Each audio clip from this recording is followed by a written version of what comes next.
Welcome, Liz. Thank you so much for coming on Moms Don't Have Time to Read Books to discuss The Night Lake. Yeah, thank you for having me.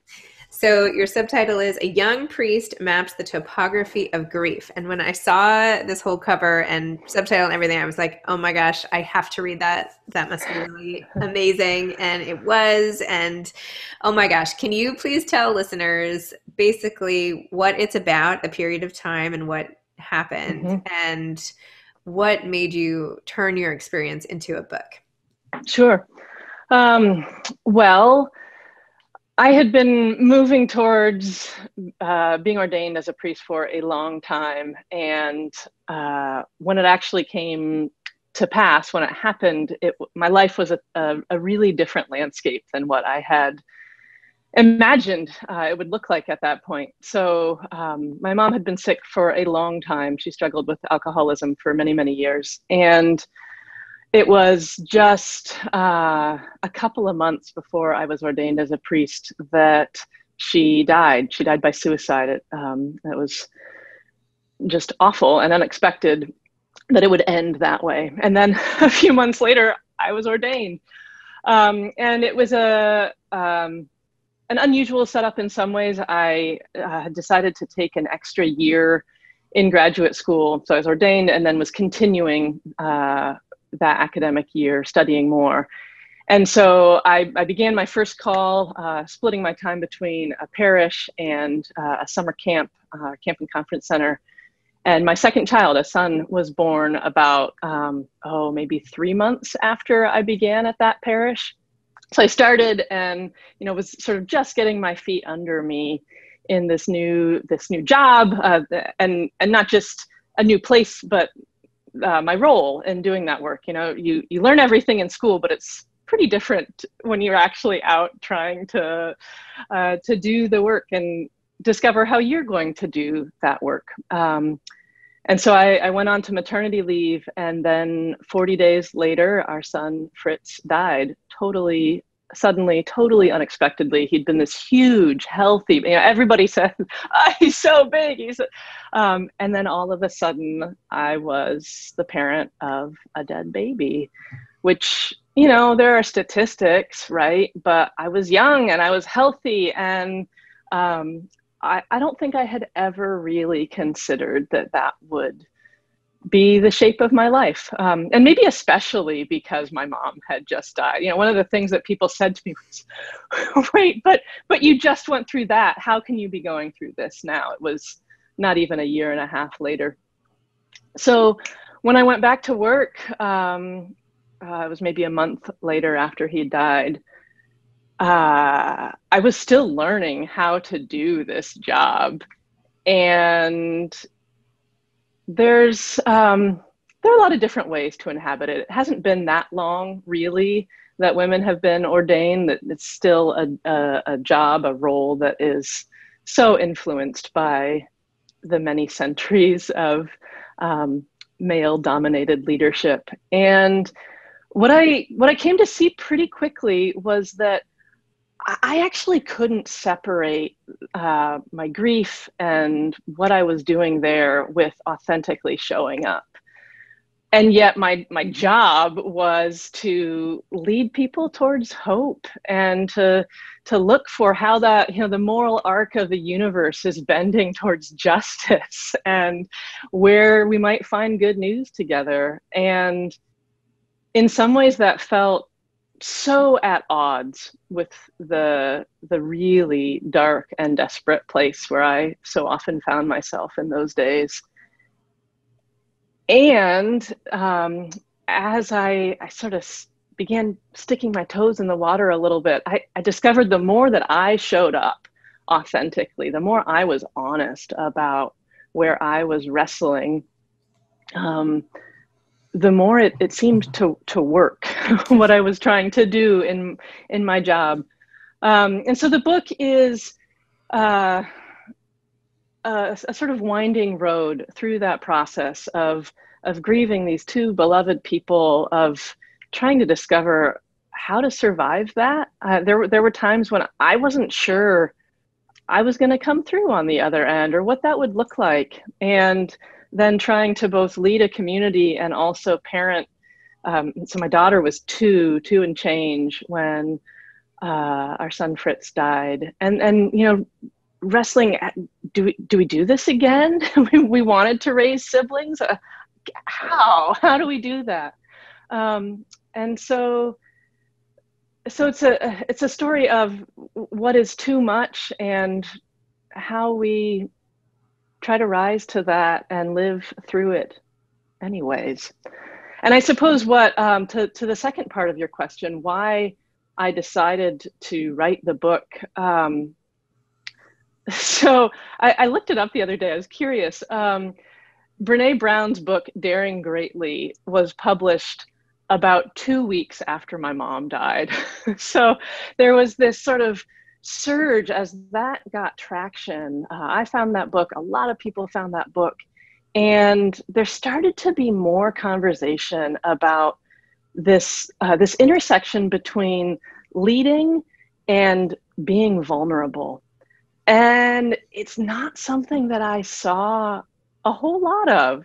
I was not taught to preach vulnerably. I was not, we're taught, to be really careful not to use the congregation as your therapist. And I totally support that. And the other adage that I heard, which I, to a certain extent, agree with, is to preach from your scars, not from your wounds. Don't go up there and bleed all over everybody. And that makes a lot of sense to me. And it breaks down when you're in the midst of life and life is happening. And all these people knew that my mom had just died by suicide. They knew that I had just lost our baby totally unexpectedly. And so for me to get up there and unpack our sacred text or try to point to different ideas leading us forward and not bring myself into it just felt dishonest. And so somewhat to the concern of some more traditional folks, I started doing that. I started being just real and sometimes raw in what I shared. And it wasn't for everybody. Not everybody is ready for that, but the folks who needed it, the response was really stunning. I remember one day several years ago, someone who's now a friend came to me after hearing one of these and said, "Okay, so when are you going to write that book?" And she had been through some really tough stuff too, just a terrifying diagnosis and life unraveling and then coming back together on the other side of that. And I couldn't really get away from it. It felt like it needed to come out of me. Wow. This is such a powerful story. How did you maintain your faith in God after everything that happened to you? It was really hard, honestly. There were some pretty bleak days and seasons. I think some of what made a difference for me was that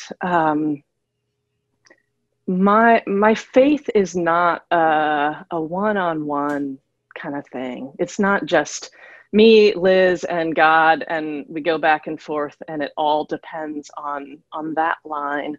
I believe that this happens in community, and that's a way that I have tried to engage it for as long as I've been part of a faith community. I found my way into the church as a teenager when things at home had gone really sideways, and I needed, we had briefly plugged in as a family when I was, 11 or 12, and then my parents divorced and everything sort of unraveled. And I went back when I got my driver's license and found this group of people who were ready to show up and be steady. And I looked rather different then. I had in various turns, like a shaved head and bright green hair. And they said, welcome. We're so glad you're here. Here, would you like to step up and lead this part? You want to come to this class? Sure. No, you don't have to. It was amazing. And that continued for me, especially in college. There was just an amazing crew of folks, and that we chose to be kin together, that that we could do this work of seeking, of wrestling really big questions that don't have answers, of trying to discern what to do with our lives, that we could do that in community. And so both when my mom died and when Fritz died, those were the people that showed up physically, and also finding really creative ways to be with us from across the miles. And they showed up again and again and again, not with platitudes, not with, oh, God needed another angel and blah, blah, blah. Not any of that, but just, we're with you. We're letting our hearts break with you, and we're going to stay alongside. And I think how I ultimately held on to my faith was allowing these other people to have that faith on my behalf when I couldn't. That there were times when, long periods of time, when I felt like maybe I want to pray or connect or listen, and I have no idea how to even begin to do that. I don't know what those words would be, but I knew that there were other people joining me there who could and would, and who were doing that on my behalf. And I think that's ultimately how we can make it forward. We take turns. We don't all have to have it figured out or steady or every day, all the time, but we can carry each other in that. And I think that's really what carried me through. Wow. It's really, it speaks to the power of community more than really anything. And Mm-hmm. that image you just struck up of you're walking through the door and feeling welcomed. I mean, I feel like at its core, that is what we are all looking for, whether Mm-hmm. it's online or in a church or in, in a recovery group or in any, Mm-hmm. all of these Weight Watchers, right? People are just Yeah. longing for connection in any way. And the fact that yours had the perk of having God attached is sort of like bonus. Yeah, bonus group member there. Well, I think that's beautiful what you just said about being close to people who can maintain the faith when yours wavered. It's just beautiful. I bet those people, now that you're not necessarily on the other side, but in a different place than in the depths of despair, must feel so sort of proud of you that they've helped pull you through. And I bet you'll turn around, and if you haven't already, you'll be the one pulling them through whatever life throws their way, right? Yeah, I hope they know that. Some of them have, like the key people who show up in this book have read it. I ran it by them, but I wonder that sometimes, people can be so, especially the ones who are especially generous and loving and just so thoughtful. They're often also the ones who end up being the most humble, I think. And I wonder sometimes if they know how critical they were, how much of a difference it made. Because sometimes for me, there were times when I couldn't respond. I could receive it, and that was about as much energy as I had. And so I wonder, sometimes you send things out into the void and you hope maybe it'll make a difference, maybe it, well, you don't know. And I hope they know that. Well, first of all, you can now play them this podcast when it comes out. Second of all, you should set aside, half an hour this afternoon and just send a few emails or text, just tell them, because I bet it'll make their day. Yeah. Anyway, Yeah, okay, not to give you absolutely. more work. That's good work to do. Yeah, good work to do. There were so many parts of this book that were just beyond beautiful. I also loved the whole tradition you had of folding up the notes and then as the book Mm, went on, pulling out the little scraps of paper. Can you just explain that a little more and talk about sure. the power of these little thoughts that your closest the women in your life Mm. had to impart over time? Yeah. So Fritz was our second child. We had everything we needed. We did not care about dressing a boy in girls' clothes, as a baby, like whatever. We also, so at this point, we were living at the camp where we were working at Lake Tahoe. It was right on the shore of Lake Tahoe. And we were living in a cabin that was, I think it was 340 square feet, including the outside shed thingy that was attached. It was very cozy. And so we also really didn't need more stuff. We did not want a baby shower. But one of our neighbors who lived at the camp there just felt like, ritual matters. We need to mark this. We need to celebrate and welcome this baby.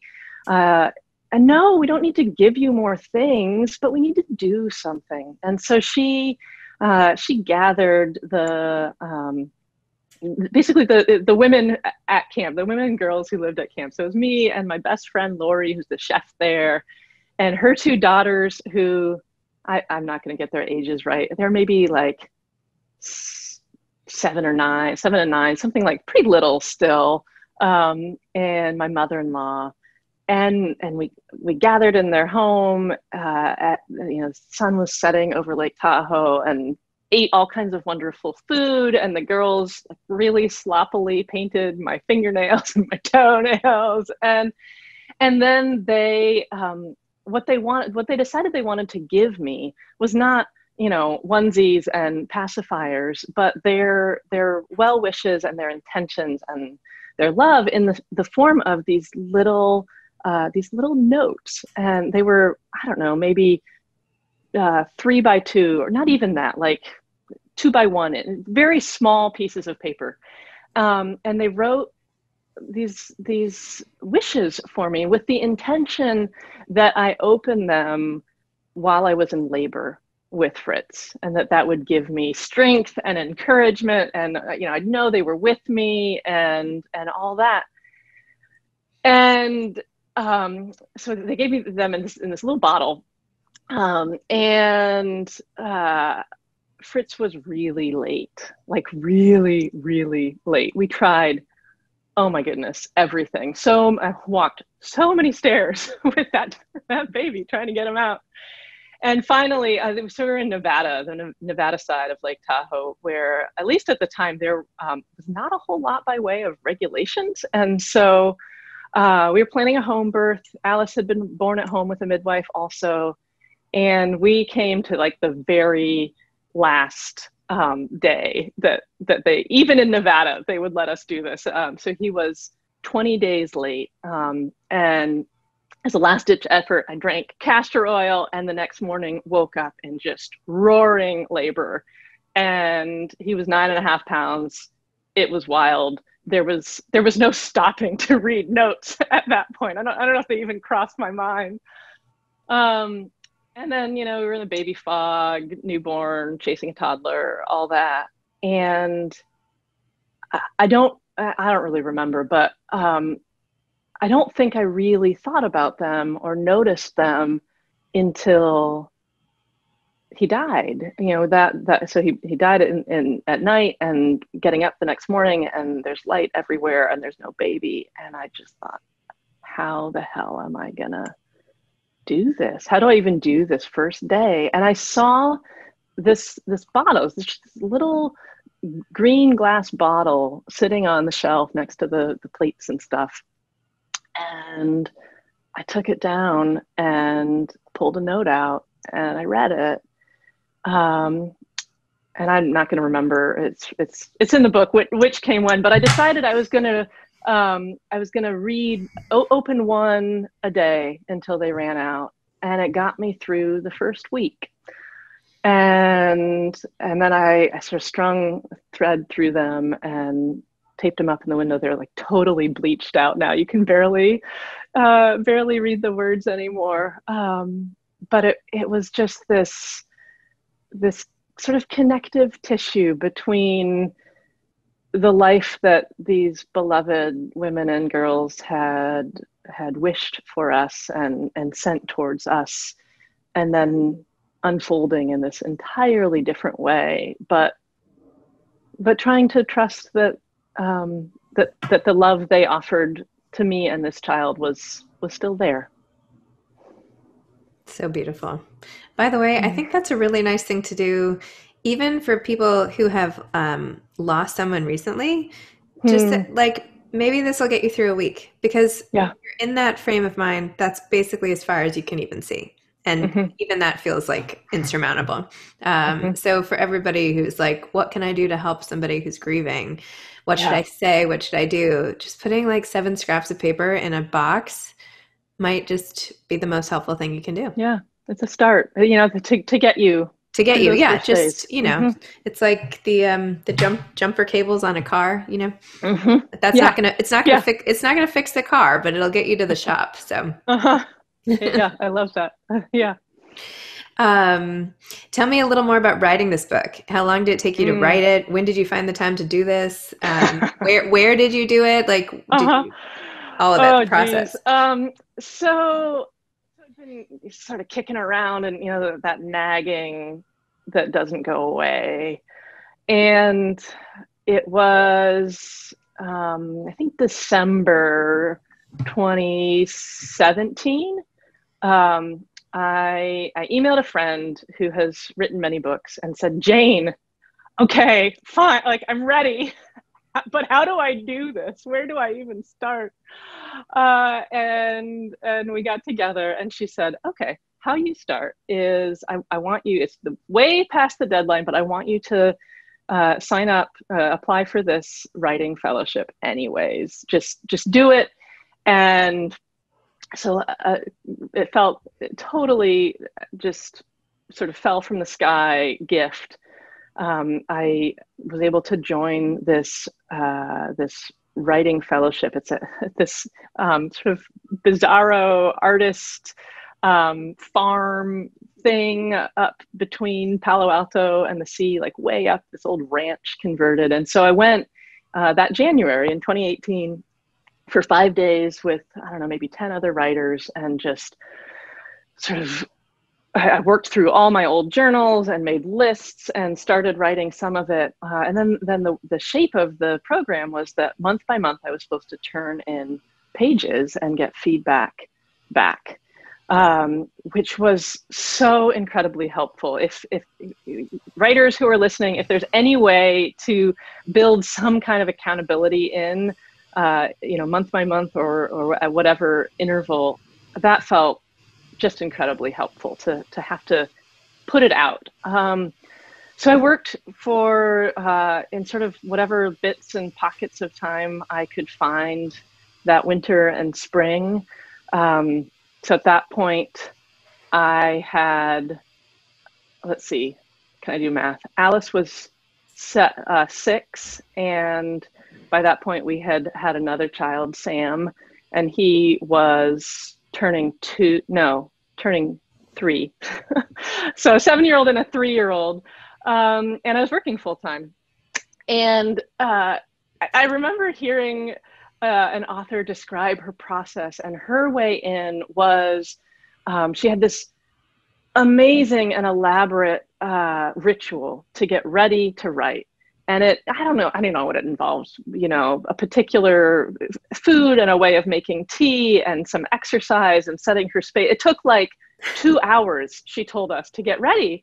And then at that point, she had invested so much time in getting ready that she was compelled to write.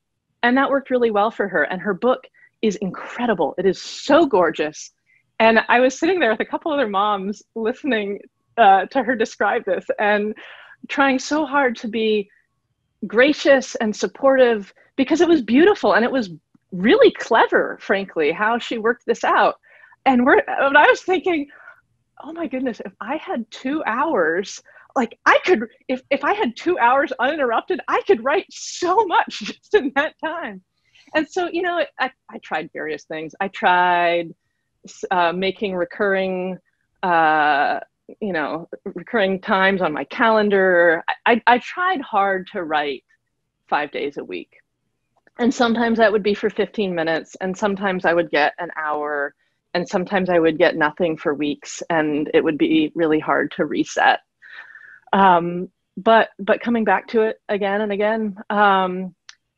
And then really what made it possible was that summer in 2018, I had the gift of a sabbatical. I'd been in my new position for, I don't know, 4 years at that point. And it was just a gift. So I spent 10 weeks and we traveled to spend time with various people that we love dearly and don't see enough of. And my husband, Jesse, would run with the kids in the morning and I would write in the morning, and then we would adventure the rest of the day. And I think especially because I had those chunks of 3 or 4 hours each morning and was not trying to produce creative work for my job. It was just gold. It was such amazing time. And so I was able, when we came back at the end of the sabbatical, I had a first draft. And then after that, it was just totally catch as catch can. I took a couple of weeks of vacation to charge through edits. There were a lot of late nights. This past spring, it was a little over a year ago, I got the book deal, and then there were some more rounds of edits. And I'd received the sort of tentative schedule of how things were going to be going back and forth. I took a new job around this time last year. And in April, we moved, just a half hour away, but to a new house. And I think it was actually on our moving day that I received the copy edited manuscript back and the request to turn it around in 2 weeks. And I think I sort of laughed and cried at the same time. We were just moving, and of course, in the depths of pandemic, there was no school, no childcare at all. I guess I'm not really going to sleep a lot. And, I wouldn't recommend that as a sustainable practice. But, once in a while, that's how it happened, that's, you find the time where you can and you get it done. Yeah. 2 hours uninterrupted for a mom is like striking gold. It's amazing. Anyway, I hear what you're saying. Yeah. Last weekend, I had 2 hours and I was only interrupted like every 7 or 8 minutes. And even that right now was, it was the best. Amazing. Yeah. Do you have any advice to aspiring authors aside from finding 2 hours of uninterrupted time? Yeah, good luck with that. Even 10 minutes, take what you can get. I think what feels most live for me to share or to encourage is to write what you can't not write. If there is something that just you really feel you have to put down on paper, whether or not anyone else ever reads it, write that. And if you understand why it matters, and find the people who get it. This probably won't surprise you, but there are some people who really did not think this book was a very good idea. That it was just way too much sharing, or way too sad, or I don't know, who wants to read about a suicide and a dead baby, right? And that's fine. They don't need to read it. I'm okay with that. I do. Well, and that's what I thought. I think there are people who are, I think most people actually are handed at some point loss or grief or confusion that is just so beyond them. And what do we do with that? Can we talk about that? So I'd say try to find the people who understand that and are ready to run with you in bringing it out into the world, because they're there. And just ignore the people who aren't ready for it. That's okay. Amazing. Well, Liz, thank you. Thank you for sharing your painful yet inspiring story of Mm-hmm. survival through the depths of despair and keeping the faith and just all of it. So thank you for your time and for your beautiful book, which I truly, I mean, I can't say I feel bad saying I enjoyed it because it was like No, so, you can. I mean, you know what I mean? It was so Mm-hmm. upsetting too, but it was very meaningful to me and memorable. So, Thank you. so thank you. Yeah, thank you for having me. My pleasure. All right. Take care. Take care. Bye bye.